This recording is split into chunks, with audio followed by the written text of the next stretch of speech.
There's a very specific kind of misery that just belongs to a rainy Thursday night in October. Oh, definitely. It's not just the weather, it's the whole atmosphere. It's that filthy, spitting rain that just, seems to soak right through your coat and into your bones. Yeah, everything feels damp and gray. Exactly. You're standing on a street corner in Cardiff. The traffic is a mess. Everything is just gray. And it really feels like the universe itself is just having a bad day. It's the classic noir setting, isn't it? But instead of a private eye in a trench coat, what we have here is a black SUV just hammering down the Penarth Road. And ignoring every single traffic law in existence. Every single one. Right.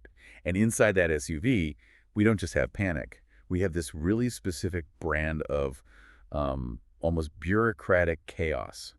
This is the world of Torchwood, Border Princes, by Dan Abnett. And this is the deep dive we're doing today into the logs of this. Well, this very chaotic period for the team. And the source material just throws us right into the deep end. But what I really love, is how the end of the world is announced. It's not a siren. It's not some giant hologram in the sky. No, it's a text message. It's the ultimate collision of the mundane and the absolutely catastrophic. Jack Harkness is sitting in the passenger seat. His phone buzzes, and the text just says, "The end of the world." Which, knowing Jack, that could be anything, right? It could be a joke, a pickup line, it could be spam. Exactly. But it's the follow-up text that really sets the stakes. The message is just 2 words: boiled egg. Now, if I got that text, I'd assume someone was making lunch. But in Torchwood operational shorthand, that is. That's terrifying. It really is. Boiled egg refers to a duration, specifically the time it takes to soft boil an egg.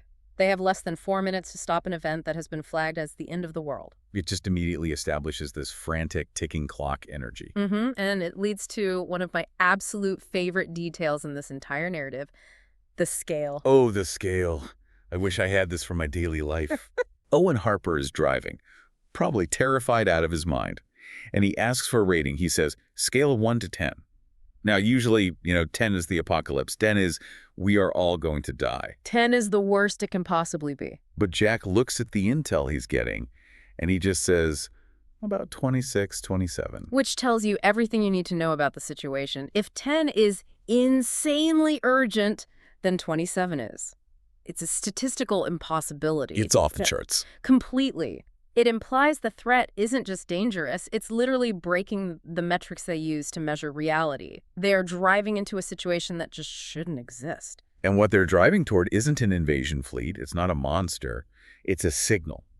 And this is where the story shifts from like a straightforward action movie to something much more psychological, almost Lovecraftian, Absolutely. Toshiko Sato, their tech genius, tracks the signal, and it hits the hub of their headquarters so hard that it physically crashes their computer systems. It doesn't just glitch them, right? It wipes them. 49% of the hub systems just go down. Think about that. That is a massive amount of processing power just evaporated. The implication is that this signal is weaponized information. It's data that is so complex, so alien and dense that silicon chips just surrender. They can't process it. And if it does that to a computer, you have to wonder what it does to a human brain. Because that's the real threat here, isn't it? As soon as the team gets near the source, they just start falling apart. Yeah, Gwen Cooper describes the sensation as like a switch being flipped in her head. 1 minute she's fine, and the next she can barely string a coherent sentence together. The linguistic degradation is such a terrifying symptom. It is. She starts saying thick instead of think. Like the actual syntax of her mind is just dissolving. She knows what she wants to say, but the pathways are blocked. It's like a cognitive virus. And we see the end stage of this infection with the civilians they find, Hugh and Lainey. This scene is just, it's so visceral. It's one of the ones that really stuck with me. You have Lainey kneeling in the gravel by the roadside. She's vomiting. But the description isn't just she's sick. The source text says she smells of ketones, plastics, and burned sugar. That is such a specific and horrifying detail. Ketones are what your body produces when it starts breaking down fat for energy because it's starving or, in a state of ketoacidosis. But burned sugar and plastics, that implies a kind of chemical meltdown. Her body is metabolizing itself at a ridiculously accelerated rate just to fuel a brain that is literally overheating. She's running a marathon while sitting perfectly still, just trying to process this alien signal. And she's stuck in this loop. She keeps repeating, big, big, big, with all the emphasis on that middle word. A verbal tick, a broken record. And her partner, Hugh, is even further gone. He's running into fences, he's bleeding from the nose, he's babbling about abstract numbers and two blue lights moving. And then he just dies. His brain basically short circuits. But right before he goes, he says something that unlocks the whole mystery for Jack. He says he lost. Lost. This is the aha moment. The Amok, this entity or object they are chasing, it isn't a biological weapon in the traditional sense. It's a puzzle. When they finally find the object, it's almost disappointingly mundane. It's found in a Sainsbury's bag full of trash. That Sainsbury's bag, I just love that detail so much. Me too. You have this piece of cosmic horror, this world-ending threat, and it's sitting right next to a half-eaten sandwich wrapper and a Pikachu Pez dispenser. It grounds the horror, doesn't it? It makes it feel so much more real. But the object itself, it's just a small copper-colored geometric solid, maybe 5 centimeters wide. But it's that object that is the killer. Jack calls it a killer Sudoku from the planet Mindscrew. Which is a fantastic line. It is. But let's unpack the science, or, the pseudoscience behind that. Why does a little copper shape melt your brain? Because it's not just a shape in our dimensions. It exists in more than 4 dimensions. We're 4D beings, 3 spatial dimensions plus time. That's our hardware limit. We are biologically hardwired to process length, width, depth, and duration. Right. So when you look at an 11-dimensional object, your sensory apparatus, your brain, it tries to interpret it, but it just can't. It's like trying to run a brand new high-end video game on a calculator from like 1980. The calculator doesn't just fail, it melts. Exactly. The processor just fries itself. So the big chant, the headaches, that burned sugar smell, that is the human brain redlining. It's burning itself out. It's desperately trying to solve the geometry to make it fit into a 4D worldview, and it destroys itself in the process. But the truly insidious part is that it's a game. It's addictive. The victims want to solve it. We see that so clearly with the tramp, Mr. Norris, who found the bag in the first place. He actually attacks Toshiko with a piece of broken glass. Because he's yelling, "It's my go." It's my go, like a little kid fighting over a toy. A deadly radioactive mind-melting toy. And it turns the surrounding population into a mob. They aren't zombies in the traditional undead sense. They are addicts. They are all swarming the team, chanting, big, just desperate to get their eyes on the puzzle that will kill them. It takes everything the team has just to get this one little object into a containment box. I think James Mayer, the team member we'll be talking about a lot today, he calls the box a chastity belt. Which feels very on brand for Torchwood, doesn't it? They lock it up, shove it in the SUV, and they just manage to escape. But the mission takes a huge toll. And this leads us to the aftermath, which I think is where the writing in this source material really shines. I completely agree. In most sci-fi, you catch the alien, you cut to black, everyone's happy. Here, we see the bruises, we see the adrenaline crash. Yeah, back at the hub, Jack is furious. He just tears into them. He calls them amateurs. And that word amateurs, it really stings, doesn't it? He's looking at the mess they left behind. Dead civilians, property damage, a near riot, and he's comparing them to some kind of military ideal he has in his head. He wants them to be precise, surgical. But Gwen Cooper pushes back.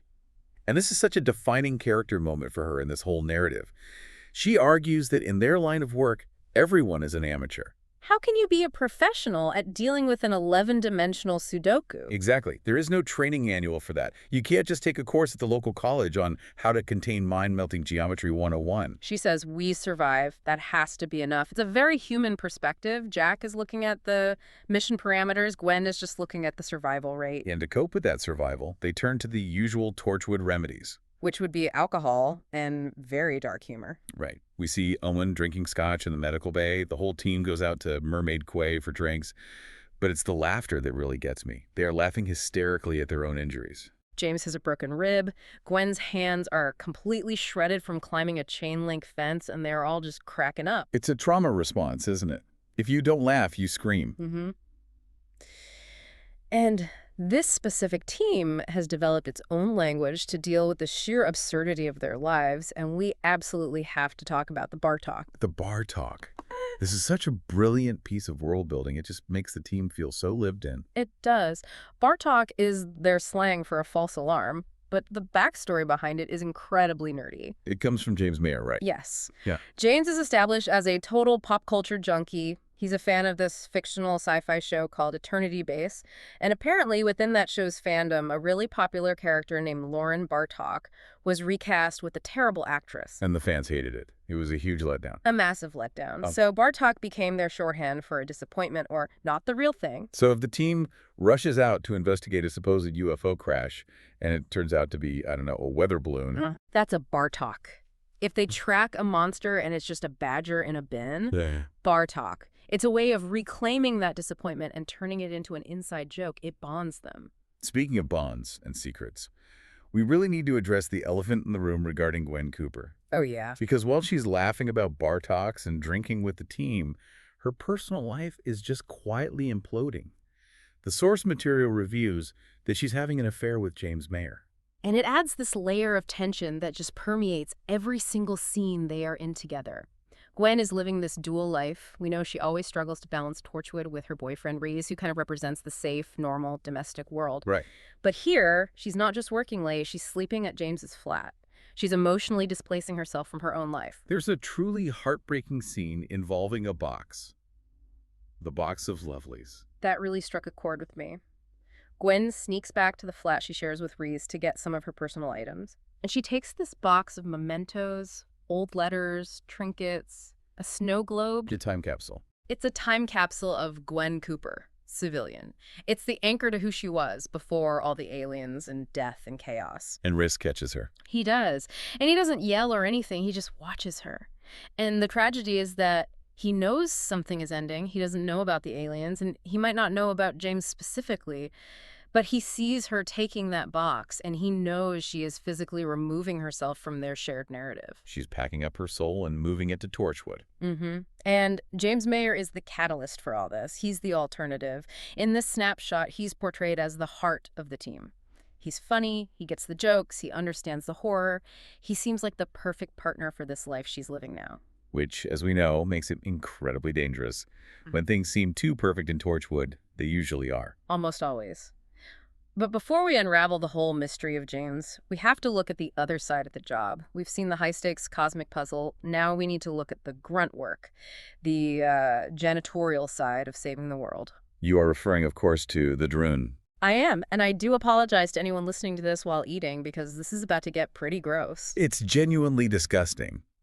But it's such a necessary contrast, don't you think?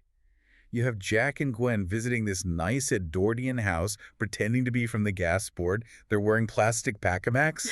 The visual of Jack Harkness, who usually wears that amazing greatcoat, just standing there in a crinkly plastic poncho, is hilarious in itself. It really is. But it's necessary because they are absolutely entering a splash zone. They are there to extract alien parasites from the homeowner's sinuses. Sinus aliens. The Droon. Yep. And apparently they're usually harmless. They just sort of live in the nasal cavity.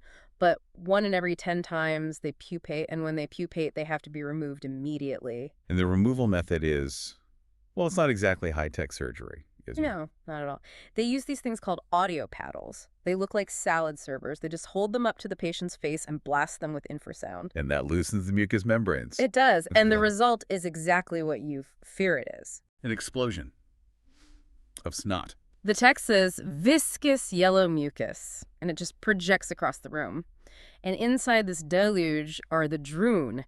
They're described as blue, cockroach-sized blobs. Ugh. And Jack and Gwen are just standing there with tongs, trying to catch these things midair as they are sneezed out. And Toshiko even has to kill a hatching one that hits the floor by smashing it with a hardback Wilbur Smith novel. It's so chaotic, it's messy, and it's completely unglamorous. They clean the carpets, drug the couple, and leave. The couple wakes up feeling much better, completely unaware that they were hosting a family of blue aliens in their faces. This whole segment is just crucial because it grounds the team. They aren't just superheroes fighting gods. They are cosmic pest control. They deal with the ridiculous just as often as they deal with the apocalyptic. So we've got the Amok puzzle, the snot monsters, and the domestic drama. But there is a third player on the board who kind of connects all this weirdness. A very, very mysterious entity known as Mr. Dine. Mr. Dine is a fantastic character. He feels like he's just been dropped in from a different genre entirely. He really does. He's described as looking like an eagle-eyed action man, flock white hair, an intense stare, physically perfect, but just socially hollow. He eats at the Mughal Dynasty curry house. Same order every single time. Shashlik, lamb pasanda, and chocolate ice cream. And the reason he eats the ice cream is so wonderfully robotic. He analyzes it as animal fats and flavoring and determines that it's an efficient fuel source. He has no concept of delicious, he just understands intake. And there's that wonderfully awkward interaction with the waitress, Shizneh. Her mother tells her that Dine is a breast man because of the way he stares at her. Which leads to him complimenting her physical aspect in a purely clinical, anatomical way. She thinks he's being a total pervert. He thinks he's just making an observation. But beneath that social incompetence is just terrifying power. Oh, absolutely. We see him stop a moving van on City Road. He doesn't brace himself. He doesn't even flinch. He just stands there. The van hits his legs. The entire bumper just crumples around him. He doesn't move an inch. And then there's the restaurant bill. He realizes he has no money, so he takes a pencil, snaps it, takes the graphite core, and just crushes it in his fist. And opens his hand, and he has made diamonds. He pays for his curry with diamonds he manufactured in 5 seconds. So who is he? What is a diamond-making, van-stopping entity doing wandering around Cardiff? He calls himself a first senior or a border prince. He's a protector. He serves someone he calls a principal or a majesty. He is essentially a member of a royal guard for some higher cosmic power. But he has a big problem. He's lost his VIP. He keeps mentioning the signal. He says he feels a pull whenever the principal's threatened, but the signal is jammed or wrong.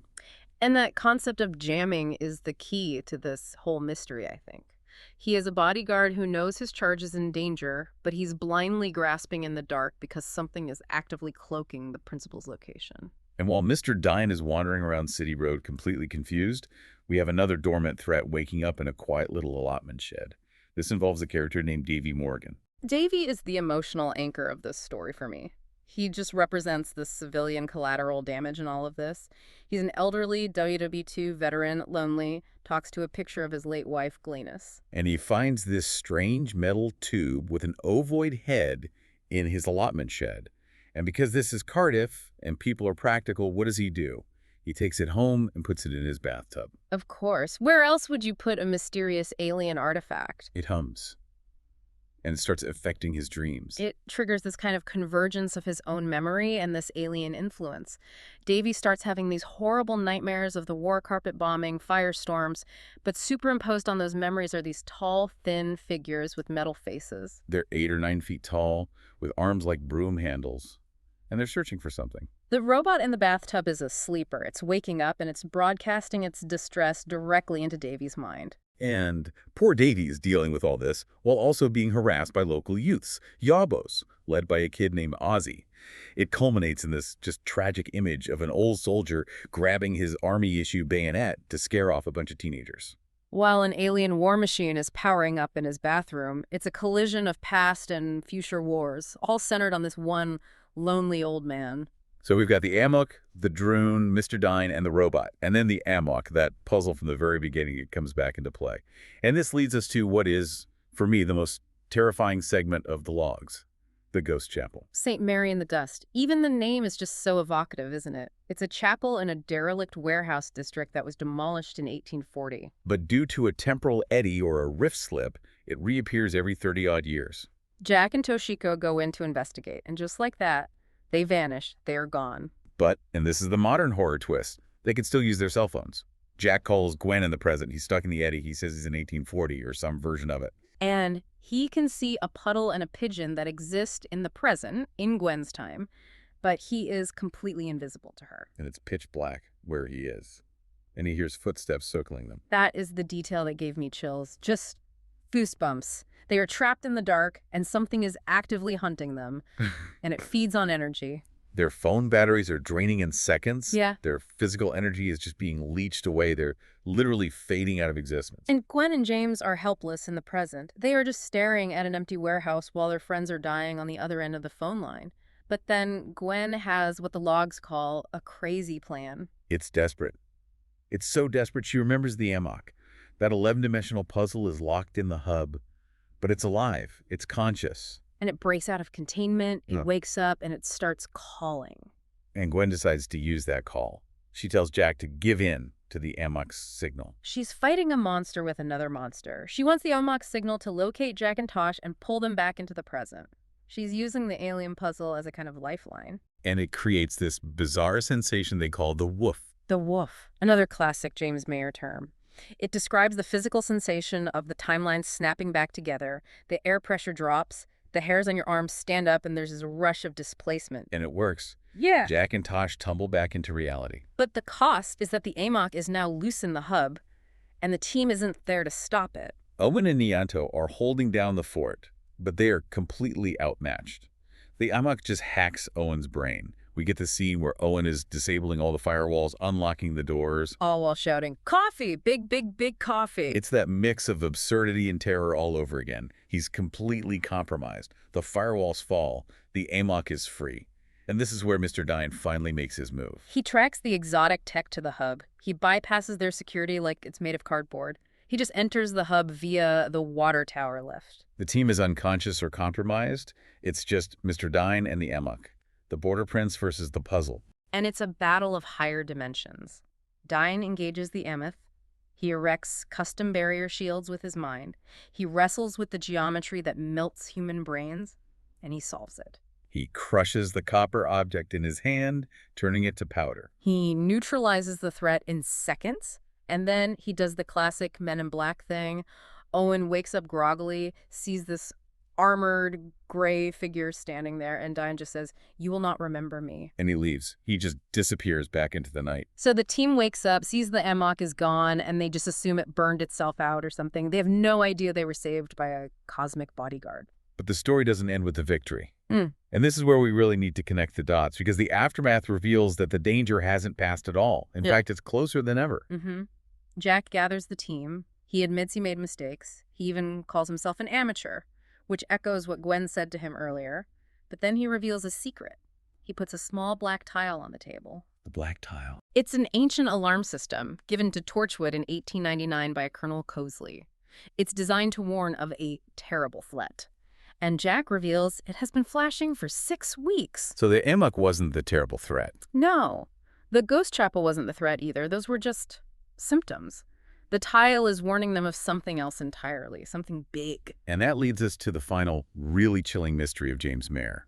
Throughout this deep dive, we've talked about him as the fun guy, the heart of the team, Gwen's lover.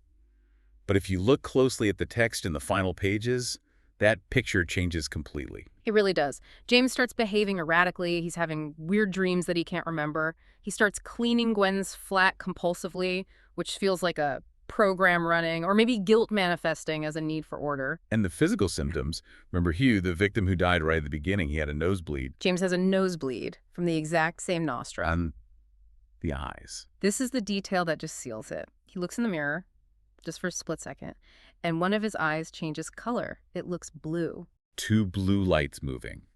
That was what Hugh saw before his brain melted. That is the signature of the Amok signal. But James isn't dying. That's the key difference. Everyone else on the team is exhausted, battered, traumatized. But James says he feels bright as a button. He's energized by the chaos. He's feeding on it. So let's put all the pieces together. Mr. Dine is a border prince looking for a principal to protect, but he says the signal is jammed. James Mayer is experiencing symptoms of a high-level alien connection, but he's hiding it. The implication is terrifying. Is James Mayer the principal? Is he the sleeper agent that Mr. Dine has been looking for? Or is he the weapon? Is he the thing that's jamming the signal in the first place? And he's inside the hub. He has full access. He is sleeping with Gwen Cooper. He has ingrained himself into the very heart of the team. It just recontextualizes everything, especially the Bartok jokes. James is the one who taught them to laugh at false alarms. Oh, it's just a Bartok. But what if James Mayer himself is the ultimate false alarm? A world-ending threat disguised as a best friend. He's the Trojan horse. Exactly. Torchwood calls themselves amateurs. And in this case, they are right. Because while they were out fighting sinus aliens and 11-dimensional Sudokus, they let the real monster walk right in the front door and make himself a cup of coffee. And that black tile is still flashing. It hasn't stopped. It really makes you wonder, doesn't it, about the nature of their work. They spend so much time looking for monsters under the bed or in the sky. They forget to check the person sitting next to them on the sofa. Or the person holding the other end of the audio paddle. Exactly. It's a really chilling thought to leave you with. Torchwood survives the week, but the shadows are inside the house now. And they don't even know it yet. That is all we have time for on this deep dive into Torchwood. Border Princes. Keep your eyes open, watch out for Bartoks, and maybe check your own eyes in the mirror every now and then. You never know what might be looking back. Stay safe out there. See you next time.